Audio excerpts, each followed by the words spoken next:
il est tout à fait naturel que la prise en compte d'un paramètre comme la performance énergétique d'un bâtiment ait des incidences juridiques.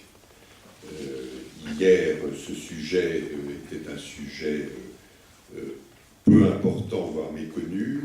Aujourd'hui, c'est un sujet structurant d'une action, puisque, comme vous le savez, la réglementation thermique 2012 impose que pour pouvoir déposer une déclaration d'achèvement conforme de la construction, il soit attesté que la réglementation thermique 2012, c'est-à-dire l'aspect performance énergétique de l'ouvrage achevé, soit bien conforme à la règle. Et donc, à partir du moment où il y a de telles déclarations et une telle obligation, il est naturel qu'il s'ensuive des risques si cette attestation ne traduit pas la réalité. Alors, il faut sur ce point faire une grande distinction entre ce qu'on peut appeler les garanties de performance énergétique d'une part et ce que Christian Louis-Victor a appelé tout à l'heure la garantie de résultat d'autre part. La garantie de performance, elle est due parce que la loi l'impose, ce qui veut dire qu'elle va rentrer dans le cadre des garanties légales de construction, qu'elle va faire l'objet de l'assurance dommage-ouvrage qui va être souscrite. Bref, ça va être une garantie de construction qui va pouvoir permettre à un maître d'ouvrage mécontent de démontrer qu'il y a impropriété à destination si la performance énergétique promise n'est pas au rendez-vous.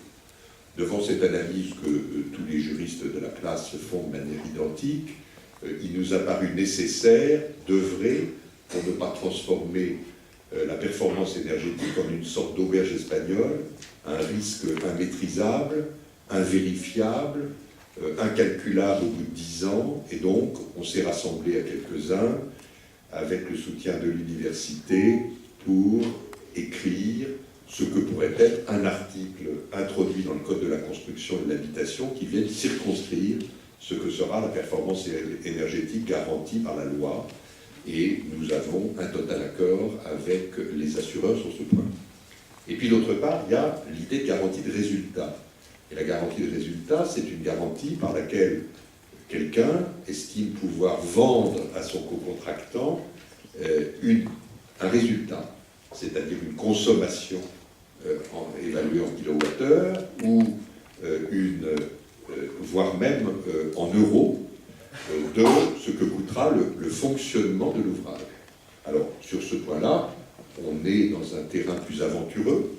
On est dans un domaine strictement contractuel, c'est plus la loi qui l'impose, c'est le contrat qui peut le permettre. Certains promoteurs ont cru bienvenu d'en faire une offre commerciale. Nous disons prudence et nous disons attention parce que les assureurs ne suivent pas et qu'il faut donc avoir les reins solides pour pouvoir offrir à la place une garantie qui ne fait pas l'objet d'une contre-garantie.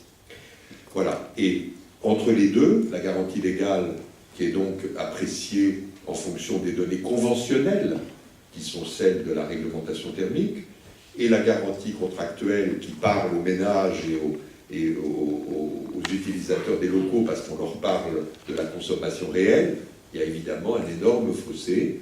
Peut-être que dans les années à venir, la demande de garantie réelle montera, et qu'il faudra trouver des réponses, mais dans notre esprit, ce n'est pas un sujet encore actuel. Ce qui est actuel, c'est faire en sorte que dans le cadre des garanties légales, ce risque nouveau soit bien maîtrisé et n'entraîne pas une flambée des primes d'assurance. C'est tout simplement ça. Merci Philippe Pelletier. Je vais donner tout de suite la parole à Jean Bergugno, qui aimerait réagir. Oui, écoutez, l'intervention de Philippe Pelletier vient de montrer que déjà dans la construction neuve, la question est complexe.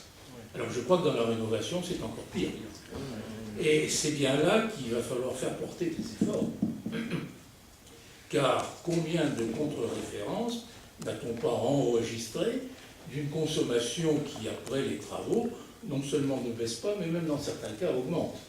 Et donc c'est bien là qu'il va falloir faire porter les efforts sur la qualification des gens qui procèdent à la rénovation, aussi bien sur la qualité du bâti que sur la qualité des installations et des régulations qu'on met à l'intérieur. Et donc ça, c'est un problème très grave.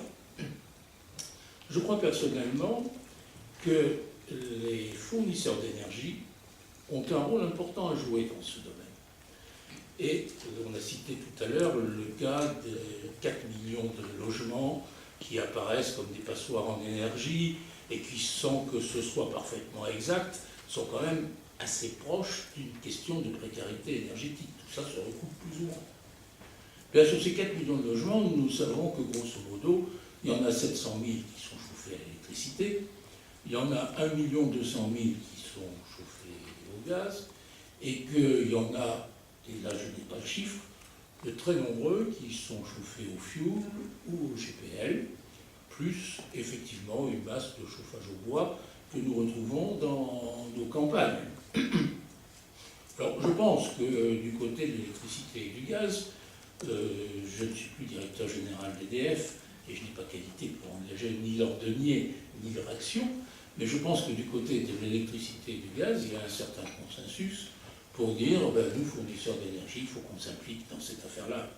Et en particulier, par rapport à une politique, je dirais, un peu aveugle de distribution de certificats d'économie d'énergie, on essaie de cibler beaucoup plus sur des opérations que l'on maîtrise, pour lesquelles nous pouvons former des installateurs, pour lesquelles nous pouvons trouver une synergie entre fournisseurs, installateurs et aussi avec les professionnels du bâtiment qui font les opérations d'isolation thermique.